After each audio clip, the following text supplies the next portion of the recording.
Hey guys, അപ്പോൾ നിങ്ങളുടെ love guidance എന്താണെന്നാണ് നമ്മൾ നോക്കാൻ പോകുന്നത്.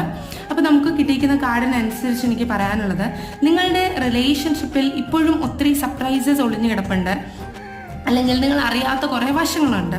അതായത് ഒരു വ്യക്തിയെ നമുക്ക് പൂർണ്ണമായിട്ട് ഒരിക്കലും മനസ്സിലാവത്തില്ല, ഓരോ സാഹചര്യത്തിൽ കൂടെയാണ് നമുക്ക് അവരെ മനസ്സിലാവുന്നത്.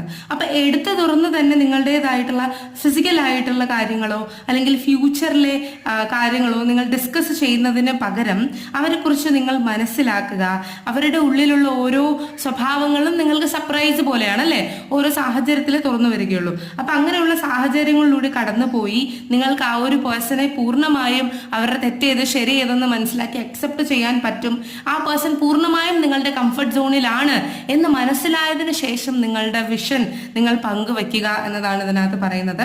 കാരണം പ്രണയം എന്നത് സിൽക്കിനെ കൾട്ടിവേറ്റ് ചെയ്യുന്നത് പോലെയാണ്. അത്രത്തോളം പാഷനും എഫേർട്ടും ഡിറ്റർമിനേഷനും